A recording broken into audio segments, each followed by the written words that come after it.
Hello, Timmy Nafso here, Executive Vice President of FortisPay, and we just learned last week that there has been yet another breach at the corporate level. Now Forever 21 has been breached, and this large chain of locations actually discovered recently and had a press release on December 28th basically saying that there's been unauthorized access to their system, including malware that was put on their systems.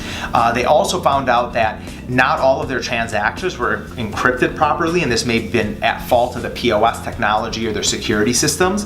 But what we do know is this: if things are happening at that level to companies like Forever 21 and large companies like Target, as we've seen recently, or even Equifax, as we previously witnessed, what we have to understand is that the small business, we're much more vulnerable if we're not taking our security and our data transmission seriously.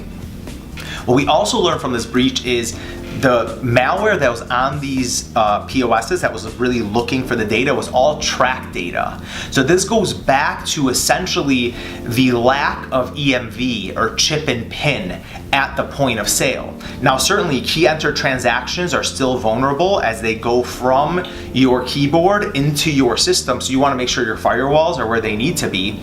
But more importantly is, if you are in a face-to-face environment, make sure EMV is working and active, because you're not just worried about that customer across the counter defrauding you, you're worried about some malware that's possibly in your computer and they're gathering cardholder data, and that could be a detriment to the business itself.